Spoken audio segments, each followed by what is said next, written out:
Hay un himno que dice: hermanos, dinos hoy algo de Jesús, dinos otra vez la historia de su amor.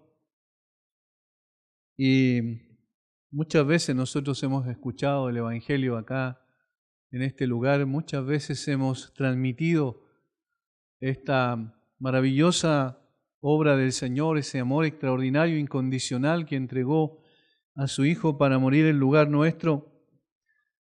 Y quizás ese mismo hecho de haber escuchado tantas veces pareciera que nuestra conciencia ya está acostumbrada a esto y no parece sorprendernos escuchar una vez más esta historia del amor de Jesucristo.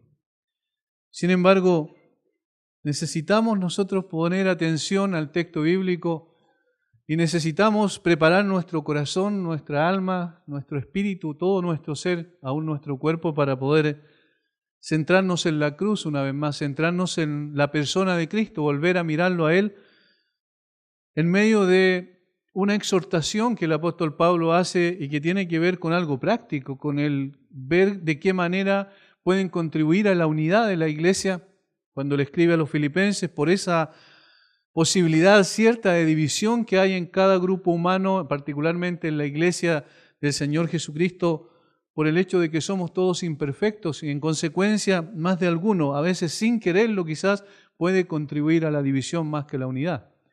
Por eso Pablo en los versículos 1 al 4 del capítulo 2, él va a mostrar que hay un fundamento sobre el cual se puede establecer, o mejor dicho, mantener la unidad, versículo 1. Luego hace un llamado imperativo a la unidad en el versículo 2, y en el versículo 3 y 4 dice cómo se puede mantener la unidad, qué es lo que hay que procurar para mantener la unidad. Pasa entonces al versículo 5 y ahora Pablo dice, ahora vivimos o debemos mirar de una manera distinta las cosas. Ahora no debemos centrarnos en nosotros y en las exhortaciones que yo les estoy haciendo, sino que coloquen su mirada en Cristo, porque allí está el mejor ejemplo que ustedes pueden encontrar.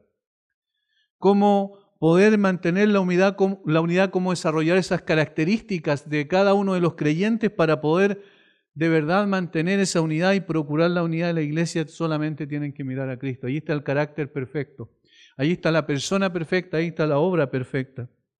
Haya pues en vosotros este sentir que hubo también en Cristo Jesús, el cual siendo en forma de Dios, no estimó el ser igual a Dios como cosa que aferrarse, sino que se despojó a sí mismo tomando forma de siervo, hecho semejante a los hombres, y estando en la condición de hombre se humilló a sí mismo, haciéndose obediente hasta la muerte y muerte de cruz.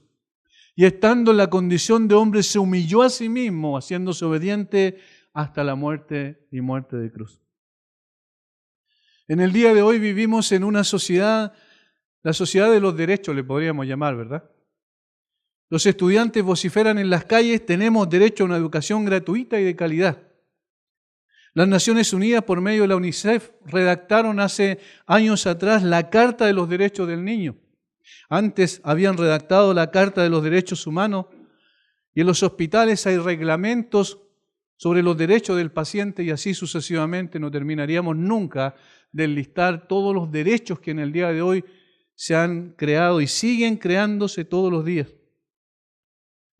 Si no satisfacen nuestras peticiones, siempre encontraremos un organismo a quien recurrir para poder exigir nuestros derechos.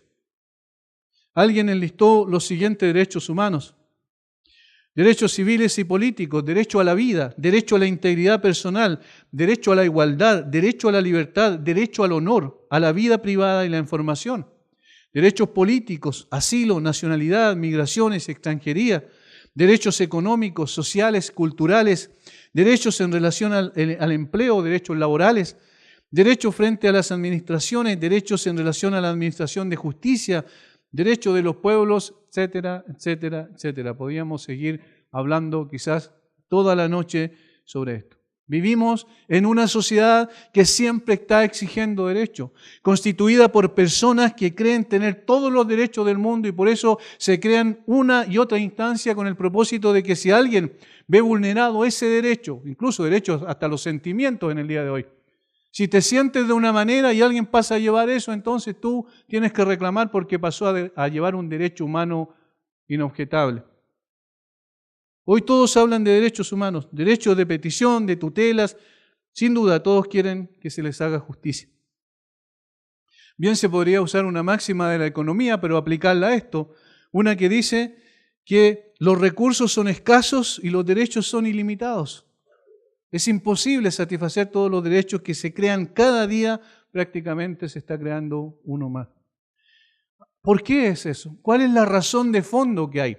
Es el corazón del hombre que piensa que merece mucho cuando no merece nada. Es el corazón orgulloso del ser humano que quiere imponer su posición a toda costa y quiere vivir también a costa de que los demás satisfagan cada uno de esos derechos que nacen en su corazón. Sin embargo, aquí vemos un texto totalmente distinto. Absolutamente distinto. Haya pues en vosotros este sentir que hubo también en Cristo Jesús. Esa es la base, esa es la proposición principal que Pablo plantea. Y luego dice, entonces ahora miren a Cristo. Y Él tenía todos los derechos. El único ser que existe y que existirá para siempre que tiene derechos. El único, Dios Todopoderoso. Él podía decidir hacer lo que quisiera. Cuando quisiera, con quien quisiera. Eso significa que es soberano.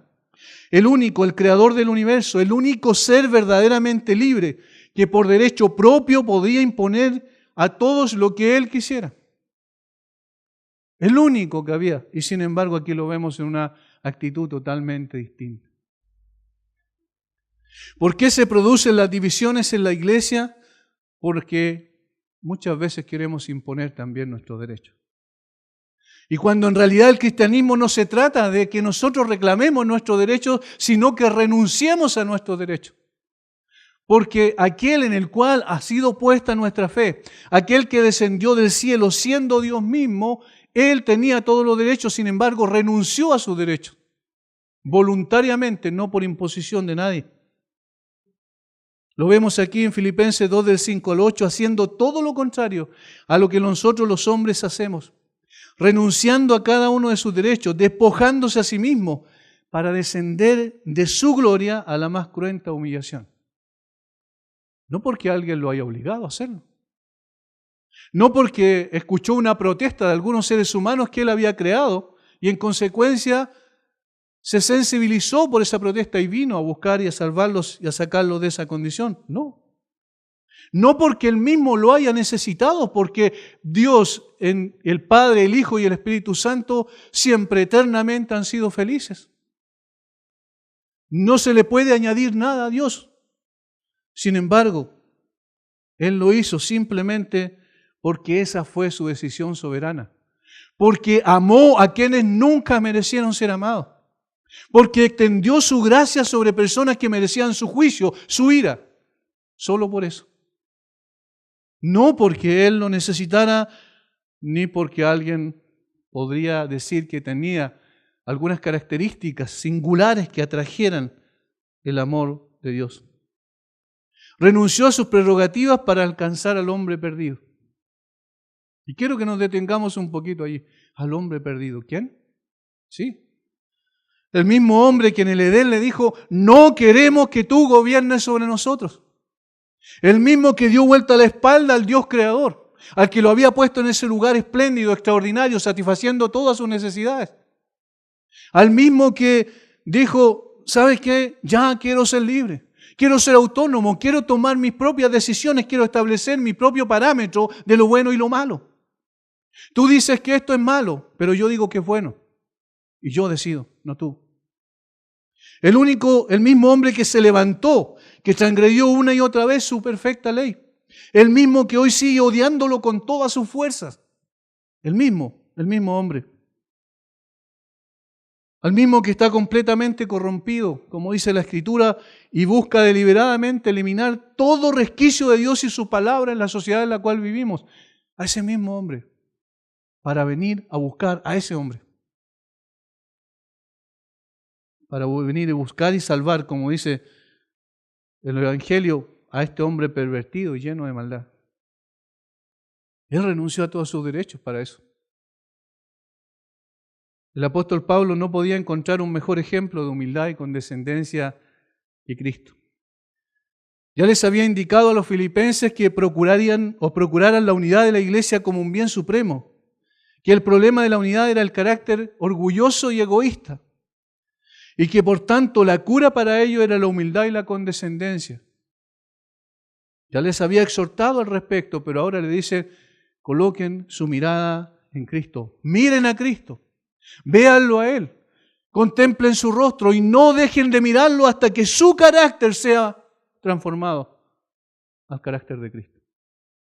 Miren a Cristo para que puedan ver en Él su sentir, su actitud, su forma de proceder. Contemplen su grandeza y su gloria. Véanlo en su trono, en su condición de Dios mismo. Miren cómo su vida y obra reflejan su sentir. Noten cómo Él no exige sus derechos legítimos. Por el contrario, se humilla hasta lo sumo. No dejen de mirar a Cristo. El apóstol Pablo sabe que nosotros los hombres somos seres imperfectos también. Y entonces necesitamos ser transformados y en ese proceso de transformación lo único que nos va a cambiar va a ser mirar a Cristo. Va a ser colocar la mirada en Él y ver su grandeza, su majestad, su gloria y permanecer mirándolo a Él y ver como siendo quien es, sin embargo, se humilla. No dejen de mirarlo hasta que ustedes tengan el mismo sentir que hubo en Él. Eso es lo que dice el versículo 5. Un sentir que no es un mero sentimiento, sino que se refleja en acciones concretas en favor de otros, más aún en favor de aquellos que no merecen absolutamente nada. Muy por el contrario, ellos merecían la condenación y toda la ira del Dios Todopoderoso que viniera sobre ellos por su condición de pecadores. Sin embargo, Cristo viene a morir en y por esas personas. ¡Qué increíble! Entonces, durante toda esta semana me he detenido en un solo versículo y en una sola frase del Salmo 8, cuando después de que el salmista dice, cuán glorioso es tu nombre en toda la tierra, y comienza a ver la creación y quedar asombrado con la creación de Dios, dice, como que se detuviese en esa reflexión y en un momento dado dice, ¿qué es el hombre? Es interesante y quizás nosotros podríamos trasladarnos mentalmente a ese momento cuando David estaba escribiendo el Salmo 8 y estaba diciendo, oh Señor Jehová, Señor nuestro, cuán glorioso es tu nombre en toda la tierra. Hiciste esto y esto otro y lo pusiste acá. Y cuando de un momento a otro dice, se hace esa pregunta, ¿qué es el hombre? Y digo, ¿qué es el hombre para que tengas de él memoria y el Hijo del Hombre para que lo visites? ¿Qué es el hombre? Y hermanos, la verdad es que cuando uno mira su propio corazón y ve sus propias actitudes, se da cuenta de cómo Dios me pudo amar a tal punto de querer dejar su gloria para venir aquí. ¿Cómo puede ser posible entonces que ese hecho significativo, ese hecho histórico, glorioso, no cambie nuestra vida? ¿Cómo puede ser posible que esto sea mera instrucción, mera enseñanza académica, que no sea algo vivencial en nosotros? ¿Cómo puede ser posible que esto no llene mi corazón de gratitud, de gozo y de una actitud de servicio? Esto es lo que Pablo quiere transmitir a los filipenses y esto es lo que Dios, por medio de su Espíritu Santo, también está hablando hoy a nosotros, a nuestras vidas. Hermanos, es difícil predicar para mí este texto, es muy difícil, porque tiene demasiada profundidad, porque yo no puedo entender este amor. Es imposible. Vamos a ver 3 cosas que hizo Cristo.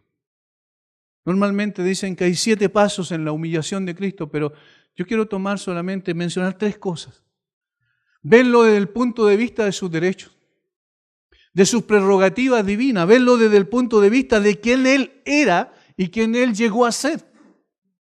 Ese abismo de diferencia, si las estrellas una de la otra o las galaxias una de la otra están a años y años y años luz de distancia, eso no es nada para la distancia que recorrió Cristo de la gloria a la humillación. No es nada, no es comparable. Es imposible hacer una comparación con cualquier cosa creada. Y eso es lo que Pablo comienza diciendo en el versículo 6. En el versículo 5 dice, haya pues en vosotros este sentir que hubo también en Cristo Jesús. Y el versículo 6 dice, el cual siendo en forma de Dios, no estimó el ser igual a Dios como cosa que aferrarse, siendo en forma de Dios. Y esto es lo primero, Él renunció a sus prerrogativas divinas. Él renunció voluntariamente, no porque alguien le exigiera que lo hiciera, Él lo hizo de buena gana. El hacer tu voluntad, Dios mío, me ha agradado, dice el Señor cuando estuvo aquí en la tierra. Siendo en forma de Dios. La palabra morfe en griego, que se traduce forma, hace alusión a la esencia misma de las cosas. Esto implica que Jesús era de la misma esencia y naturaleza de Dios, Dios mismo, con todas sus cualidades, atributos y gloria. Exactamente, Dios mismo. Como alguien dijo acertadamente, lo que Pablo dice aquí, pues, es que Cristo Jesús ha sido siempre y siempre continúa siendo Dios por naturaleza, la imagen expresa de la deidad, el carácter específico de la deidad, según se manifiesta en cada uno de los atributos divinos. Fue y es suyo eternamente. No estamos hablando de un ser creado, no estamos hablando de una criatura, no estamos hablando ni siquiera del más excelso de los ángeles del cielo. Estamos hablando de Dios mismo. Dios mismo. Mientras el hombre en el día de hoy dice, yo quiero y exijo que cumplan mis derechos, yo quiero esto y exijo esto otro, el único que podía exigir y que tenía todo el derecho a hacerlo, dijo, yo renuncio a mi derecho. Es tremendo eso. Nosotros nunca lo podemos llegar a entender. Al escribir a los Colosenses, Pablo dirá que Él es la imagen del Dios invisible. Y Juan dirá también que a Dios nadie le vio jamás y el unigénito Hijo que está en el seno del Padre, Él le ha dado a conocer. El unigénito Hijo que está en el seno del Padre, Colosenses 1:15, dice la imagen del Dios invisible. Y el autor de Hebreos añade, el cual siendo el resplandor de su gloria y la imagen misma de su sustancia. Es Jesucristo, es Dios Todopoderoso. Sí, el mismo que creó todas las cosas, como dice Juan en capítulo 1. En el principio era el Verbo y el Verbo era con Dios y el Verbo era Dios. Todas las cosas por Él fueron hechas. El versículo 14 dice, y vimos su gloria como el unigénito del Padre, lleno de gracia y de verdad. Sí, es Jesucristo, es el Señor Dios Todopoderoso. Allí estaba, esa es su condición en la eternidad. No es que Él llegó a ser Dios, Él fue Dios siempre, eternamente. Ahora, viéndolo en esa perspectiva, nosotros decimos, qué increíble, ¿cómo puede ser? ¿Cómo puede ser? ¿Cómo podemos hacer una comparación que nosotros lleguemos a ser una hormiga? No es nada esa comparación. No tenemos nada. Es decir, miramos a todos lados y tratamos de encontrar algo para hacer una relación de comparación, un símil. Sin embargo, no existe. No hay. Es imposible. El único Dios verdadero, el creador y sustentador de todas las cosas. El gran yo soy que se manifestó a Moisés ahí en Éxodo 3:14 que veíamos ayer con los jóvenes. El gran yo soy. El mismo que dijo, yo soy la puerta, yo soy el buen pastor, yo soy la vid verdadera, yo soy el pan vivo que descendió del cielo. Yo soy la resurrección y la vida, yo soy el camino, la verdad y la vida. Yo soy la vid verdadera. Es el que mismo que dijo yo soy la luz del mundo. Jesucristo es el gran yo soy de Éxodo 3:14. Es el Dios eterno y autosuficiente. No necesita de nada ni de nadie para existir. No nos necesitó a nosotros nunca y nunca nos necesitará. Sin embargo, en esa condición, siendo en forma de Dios, a pesar de ser así, no estimó el ser igual a Dios como cosa que aferrarse. No estimó el ser igual a Dios como cosa que aferrarse. La palabra griega, aferrarse, significa tomarse con todas las fuerzas, asirse de algo, tomarse de tal manera que nadie me va a mover de aquí. Cuando alguien dice nadie me saca de aquí, y se toma con todas las fuerzas que tiene, eso es lo que significa aferrarse. Y el Señor no estimó el ser igual a Dios como cosa a que atenerse, a que tomarse. No se aferró firmemente a seguir disfrutando las prerrogativas divinas. Nosotros ni siquiera nuestra imaginación es imposible que capte toda la esencia de lo que eso significa. ¿Qué es lo que pasaba en el cielo? ¿Cómo era su tiempo allá en el cielo? ¿Cómo era su vida en el cielo? No podemos imaginar todo lo que eso significa. No se aferró firmemente a seguir disfrutando de esa prerrogativa de la deidad. Tal como lo dijo en su oración sumo sacerdotal en Juan 17, una vez cumplida su misión en la tierra. Cuando dice, Padre, ha llegado la hora. Ha llegado la hora. Ya llegó el momento preciso por el cual yo estuve toda la eternidad preparándome en tu presencia para venir y hacer tu voluntad. Padre, la hora ha llegado, glorifica a tu Hijo para que también tu Hijo te glorifique a ti. Como le has dado potestad sobre toda carne para que dé vida eterna a todos los que le diste. Y esta es la vida eterna, que te conozcan a ti, al único Dios verdadero y a Jesucristo a quien has enviado. Yo te he glorificado en la tierra, he acabado la obra que me diste que hiciese. Ahora pues, Padre, glorifícame tú al lado tuyo con aquella gloria que tuve contigo antes que el mundo fuese. Esa es la gloria que Él deja. Esa es la gloria de la cual Él no se aferró. Y entonces cuando cumple su cometido, después pasar por la humillación más cruenta, entonces de ese momento cuando Él es exaltado otra vez o va a ser exaltado, poco antes de ir a la cruz le dice, Padre, ahora devuélveme mi gloria que yo dejé allá.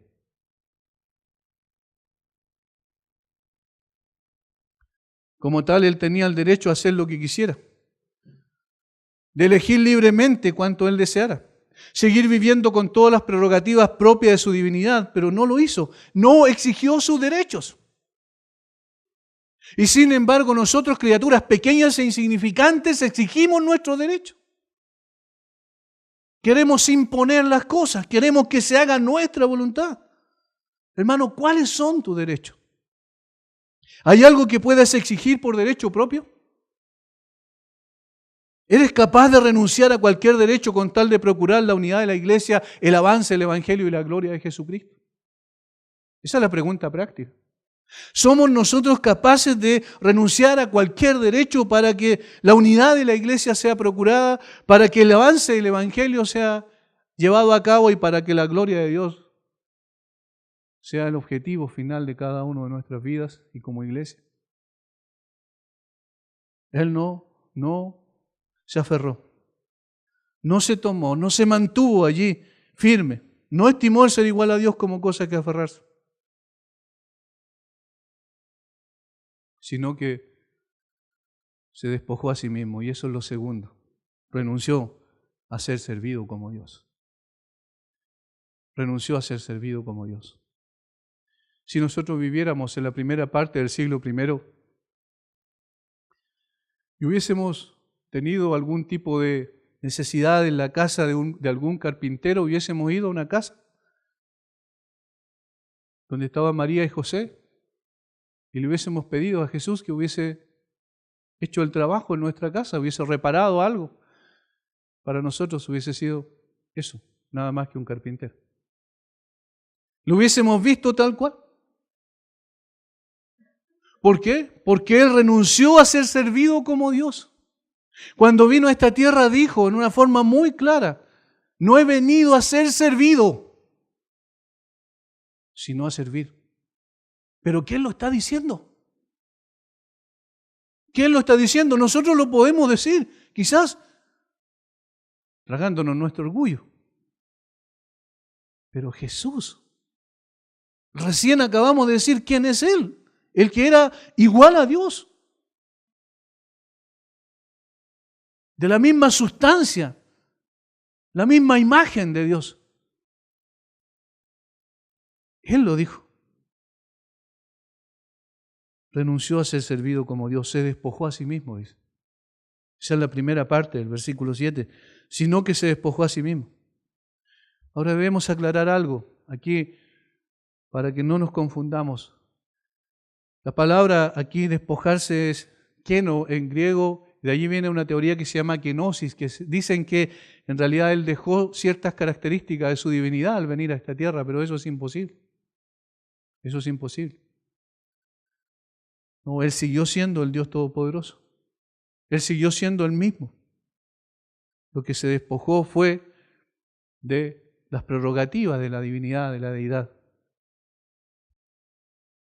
Esto significa que no significa que Jesús se despojó de su deidad al venir a la tierra en absoluto, como alguien escribió. Él no podía prescindir de su deidad en su humillación. Aún en su muerte tuvo que ser el poderoso Dios para que con su muerte venciera la muerte. Era la única forma.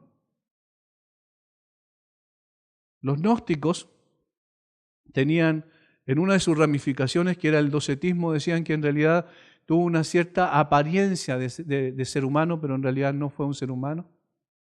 Con lo cual, destruyen absolutamente que un hombre tenía que morir en lugar del hombre para poder redimir a la humanidad.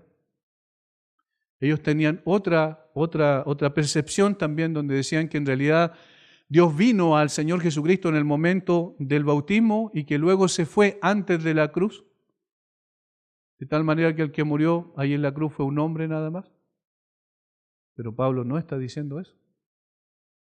Un hombre no podría haber soportado la justa ira de Dios y haberse levantado entre los muertos, es imposible.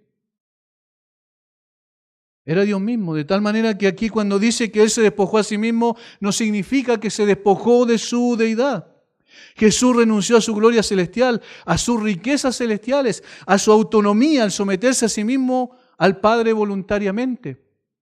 El mismo Pablo, cuando le escribe a los Corintios, dice que Él, siendo rico, se hizo pobre, para que nosotros con su pobreza fuésemos enriquecidos. Incluso se puede afirmar que renunció a estar por sobre su propia ley, para venir a cumplir perfectamente lo que Él mismo había decretado, y eso sí, es claro en las Escrituras. Él se sometió a su propia ley. De tal manera que en ese sentido se despojó. Que al venir a ser un hombre renunció a ser tratado y servido como Dios conforme a su derecho propio, tomando forma de siervo. Como Dios era servido como tal. Sin embargo, al venir a ser un hombre pasó a servir a quienes debían servirlo. Eso es lo extraordinario. Él debía exigir servicio de todos aquellos que Él creó. Así como los salmistas dicen que la creación alaba al Señor, que la creación canta al Señor, es una expresión poética, obviamente, pero da a entender de que toda la creación cumple su propósito, de tal manera que de esa forma exalta el nombre de Dios. Sin embargo, el ser humano es el único que levanta su mano contra el cielo. ¡Qué absurdo es!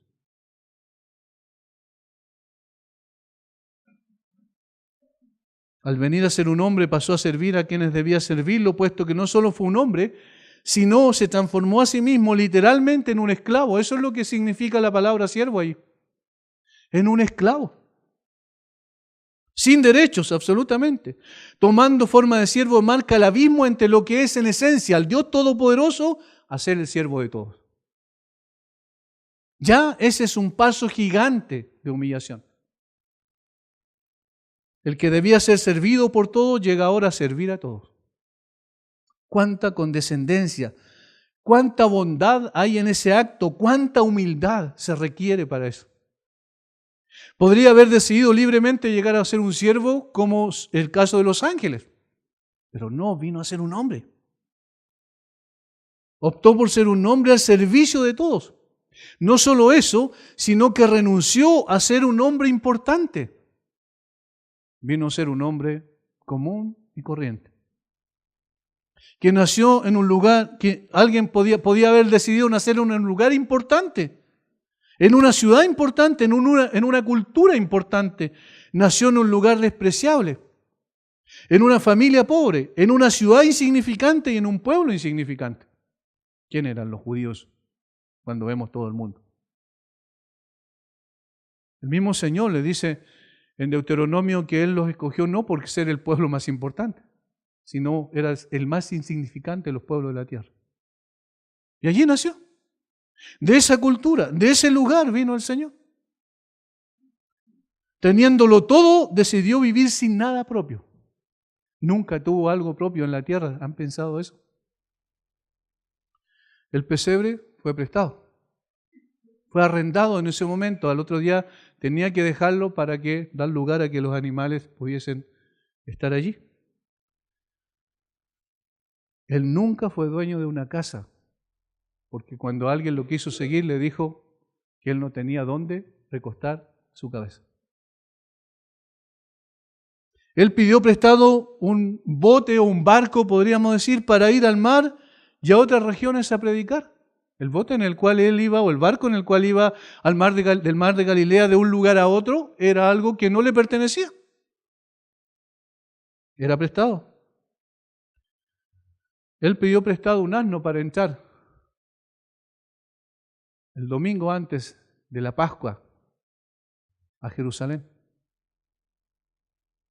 Él pidió prestado un lugar donde pudiese reunirse con sus discípulos a comer la Pascua, el aposento alto.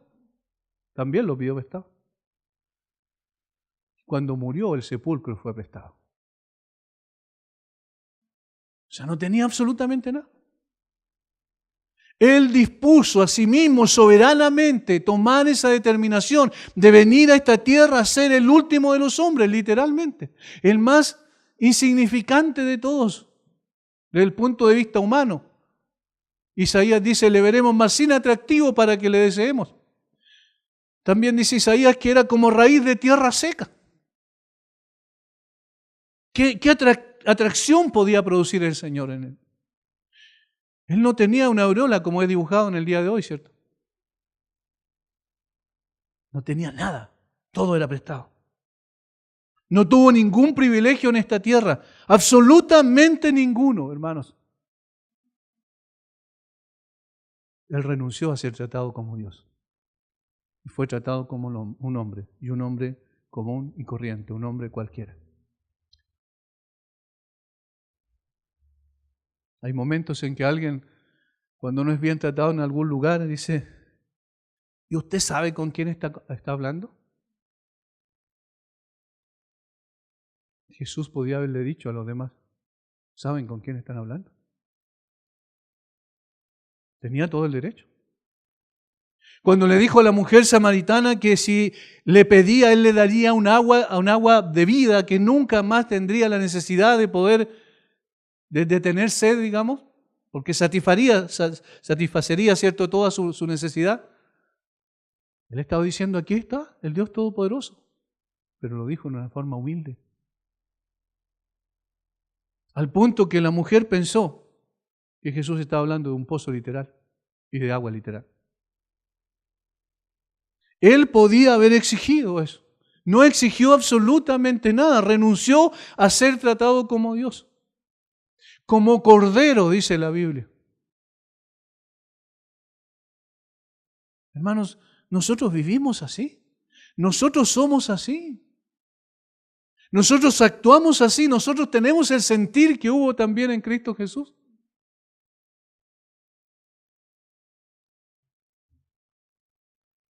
Versículo 8. Y estando en la condición de hombre. Estando en la condición de hombre se humilló a sí mismo, haciéndose obediente hasta la muerte y muerte de cruz. Él renunció a ser tratado con justicia. Él renunció a ser tratado con justicia. Uno de los derechos que más se exigen ahora es el que nos traten justamente las personas. Y los tribunales de justicia y todo esto. Jesús renunció a ser tratado con justicia. Es increíble cómo el que era eternamente el juez justo, al venir a ser un hombre, se sometió a sí mismo a ser tratado con injusticia, la injusticia más terrible que alguien pueda haber soportado, porque nada de lo que a él lo acusaron era verdad. Eran todas falsedades, eran todos testimonios falsos para poder condenarlo simplemente. Se humilló a sí mismo. No fue suficiente con venir a ser un esclavo, un hombre sin reputación ni pedigrí alguno, sino que estando en esa condición se humilló a sí mismo. Nadie más lo podía humillar porque no hay nadie superior a Él. Por eso Él se humilló a sí mismo. Alguien enlistó varias cosas aquí que tienen que ver con la humillación. Dice, Él se humilló puesto que tomó la forma de hombre y no de una criatura más gloriosa como un ángel. Él se humilló puesto que Él nació en un lugar oscuro y oprimido. Él se humilló puesto que Él nació en la pobreza entre un pueblo despreciado. Él se humilló puesto que Él nació como un niño en un lugar de haber aparecido como un hombre ya adulto. Como un niño simplemente. Necesitó todos los cuidados que requería un niño. Se hizo un niño dependiente. Él se humilló al someterse en obediencia como un hijo en la casa a sus padres. Él se humilló al aprender y practicar una profesión y la humilde profesión de un carpintero. Él se humilló en las compañías con el que se rodeó, con la gente con la cual interactuó. Y se humilló en los discípulos que Él escogió. Él se humilló en las tentaciones que Él permitió y que soportó. Él se humilló en la debilidad, hambre, sed y cansancio, el cual Él también soportó. Él se humilló en su total obediencia a su Padre Celestial. Él se humilló en su sumisión al Espíritu Santo. Él se humilló al elegir y someterse a la muerte en la cruz. Él se humilló en la agonía de su muerte. Él se humilló en la vergüenza, las burlas y la humillación pública de su muerte. Él se humilló al soportar la agonía espiritual de su sacrificio en la cruz. Dios mío, ¿por qué me has desamparado? Él se humilló hasta lo sumo. Cristo se humilló al venir a obedecer hasta entregar su vida. ¿Por quiénes? Por nosotros. Qué increíble.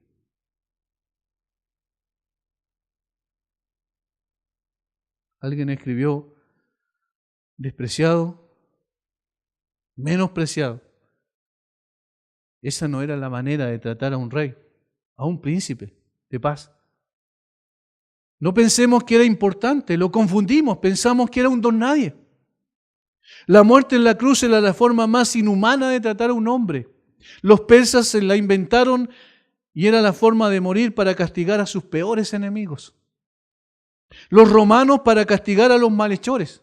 Ningún ciudadano romano podía morir de esa manera. Pero Jesús no solo vino a morir, sino a morir por este o esa mujer o este hombre pecador que no merecía absolutamente nada bueno. Jesús dejó de lado el derecho de ser tratado con justicia ante Pilato. Jesús se enmudeció, no reclamó sus derechos humanos. Jesús no demandó que le adoraran y que le glorificaran, más bien permitió que lo trataran en forma totalmente inhumana, sin ninguna razón evidente. Cuando yo veía una película antigua se llamaba Vida, Pasión y Muerte de Jesucristo, que la daban en los cines normalmente, la veíamos todos los años y cada año yo me iba llorando cuando la veía. Decía, ¿por qué hicieron eso? Y parece que el otro año cuando ya iba a verla, yo quería que no sucediera lo mismo que sucedió antes. Ingenuamente, como un niño, pensaba que eso era injusto. Y tenía razón, era injusto. Y yo quisiera haberle gritado a esa gente, ¿por qué hacen eso? Si Él no hizo nada malo. Si Él hizo todo bueno, si Él es el único ser verdaderamente bueno y justo que existió en la tierra, ¿por qué le hacen eso? Sin embargo, Él renunció a ser tratado con justicia por causa de ti y por causa de mí. Él fue tratado injustamente.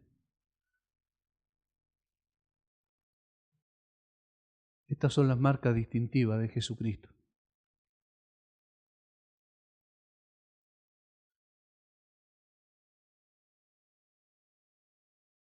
Cuando hablamos de Cristo no estamos hablando del creador de una religión, de un sistema. No estamos hablando del que nos enseñó a orar o nos dijo que leyéramos su palabra, simplemente estamos hablando de aquel que vino de la gloria para hacerse un hombre, para que hombres como nosotros, orgullosos, egoístas, egocéntricos, envidiosos, malos en esencia, saliéramos de la condición en la cual nos encontrábamos, para sacarnos de esa condición. Para que nosotros fuéramos tratados con gracia, Él fue tratado con injusticia en la cruz, para que nosotros fuéramos tratados con una justicia que no merecíamos, imputada en nosotros por el Espíritu Santo. Estas son las marcas distintivas de nuestro bendito Salvador. ¿Cómo nosotros nos atrevemos a reclamar nuestros derechos? ¿Cómo podemos ser tan orgullosos que pensamos que merecemos todo cuando no merecemos nada? Lo único que merecemos es la condenación, y lo que el Señor hizo a través de Jesucristo es levantarnos de nuestra postración espiritual y prometer llevarnos a su presencia un día. Voy pues a preparar lugar para vosotros, para que donde yo estoy vosotros también estéis. Qué tremendo eso. Muerte de cruz es la muerte más vergonzosa y dolorosa. Un teólogo de apellido Robertson llamó a la muerte de cruz el último peldaño en la escalera del trono de Dios, que Jesús llegó hasta el fondo, hasta la muerte más despreciable de todas, un criminal condenado a la maldita cruz, dice el teólogo. ¿Qué pecado debió ser a la vista de Dios, dice otro teólogo de apellido Clark, que requirió tal humillación en Cristo Jesús para hacer expiación por ello y para deshacer su influencia y malignidad? Qué terrible tiene que haber sido el pecado para exigir eso del Hijo de Dios. Spurgeon dice, lo más bajo que se humilló para salvarnos, lo más alto que debemos levantarlo en nuestra adoración reverente. Bendito sea su nombre. Él se inclinó y se inclinó y se inclinó. Y cuando Él alcanzó nuestro nivel, Él se inclinó y se inclinó y se inclinó más bajo y más profundo todavía. Hermanos, no hay palabras para describir lo que significó para el Señor Jesucristo esa humillación. No hay palabras. Y sin embargo nosotros no reaccionamos para exaltarlo a Él como debemos exaltarlo. No solo a través de las palabras, no solo a través de frases que decimos, que para Él sea toda la gloria, que es una frase hoy de moda en el mundo evangélico. Sin embargo, nuestra vida tiene que reflejar eso. Yo tengo que tener un anhelo por Cristo permanentemente. Yo leo su palabra no porque tenga que hacer algo, porque alguien me dijo tiene que hacer algo, sino porque necesito su palabra todos los días. Yo oro a Él porque yo quiero que Él escuche mi voz y mis sentimientos y emociones las derramo delante de Él, porque Él es mi Señor, porque Él murió por mí en la cruz, porque Él entregó todo por mí. Por eso qué vergüenza siento cuando veo mi propio corazón y veo que todavía el orgullo está ahí. Qué vergüenza. Qué despreciable es el ser humano. Pequeñas e insignificantes criaturas exigiendo nuestro derecho. Mientras el más grande y sublime se humilla, se humilla y se humilla. Haya pues en vosotros este sentir que hubo también en Cristo Jesús. ¿Cómo podemos hacer eso? ¿Cómo podemos hacer eso? Ahí está, Cristo. No es nuestro poder, es su poder. No es nuestro carácter natural, es el carácter que Él va conformando en nosotros para que nos vayamos pareciendo más al Señor Jesucristo. Este mundo desprecia con toda su alma a Jesucristo, con toda su alma. Hoy hablé con 2 personas que me dijeron lo mismo. La gente dice, si quieres hablar de Dios no hay problema, pero si hablas de Jesucristo no, anda a otro lado a hablar de Él. Porque la gente tiene un Dios imaginario que se creó a sí mismo. Pero cuando le hablan de Cristo no queremos que Él reine sobre nosotros. ¿Por qué lo despreciaban tanto? ¿Por qué lo odiaban tanto los fariseos? Porque le mostraba su real condición. Las personas empezaron a alejarse de Jesús porque la sola presencia de Jesús les revelaba, por contraste, su condición pecaminosa. Por eso cuando hace el gran milagro de los peces con Pedro, una vez que sacan las barcas a la orilla llena de peces, las redes, ¿cierto? Pedro dice, cae de rodillas delante de Jesús y dice, apártate de mí, Señor. ¿Qué dice él? Que soy hombre pecador. La gente no ama a Jesucristo. La gente odia a Jesucristo. Háblame de Dios, pero no de Jesucristo. 2 personas me dijeron eso hoy, en el día de hoy. Fueron a ver a un enfermo y ese enfermo dijo eso. Y otra persona en su fuente laboral allí. No queremos hablar, no queremos nada de Cristo. Si no quieres nada de Cristo, no quieres nada con Dios. Y si no quieres nada de Cristo y nada con Dios, no tienes vida eterna. Porque esta es la vida eterna, que te conozcan a ti, al único Dios verdadero, y a Jesucristo a quien has enviado.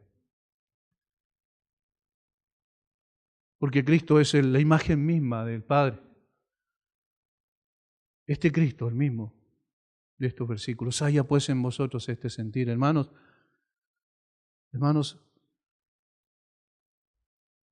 si no nos apasionamos por Cristo, nos vamos a apasionar por cualquier cosa. Y saben, en el día de hoy es así. Los varones a veces se apasionan más por el fútbol que por Cristo.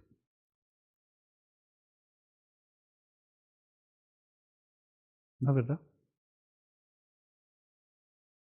No tiene nada de malo el deporte. El problema es que cuando vibramos más con un juego que con la persona gloriosa de Jesucristo. Eso es terrible. A veces nos apasionamos más por nosotros mismos, por nuestros propios éxitos, por nuestras propias familias, por nuestros propios logros, y no nos apasionamos por la persona más gloriosa que existe. ¿Qué hizo esto? No porque Él lo necesitara, sino porque nosotros lo necesitábamos. Tomó la decisión de venir a hacer esto extraordinario. Siendo Dios, optó por no ser tratado como Dios. Renunció a ser tratado con justicia cuando debió haber sido tratado con justicia. Hermanos, ¿quiénes somos nosotros a veces? Yo pienso increíble cómo, Señor, tú pudiste venir a morir por nosotros cuando aún nosotros que somos tus hijos, aún nosotros que hemos sido redimidos, aún nosotros que tenemos el Espíritu Santo, todavía somos mediocres. Todavía no te amamos como debiéramos, todavía no nos entregamos a ti en forma total e incondicional.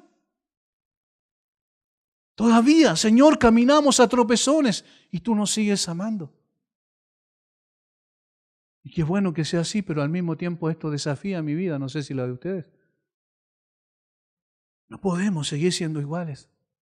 Al ver a Jesucristo hacer esto, no podemos seguir siendo iguales. Haya pues en cada uno de nosotros este sentir que hubo también en Cristo Jesús.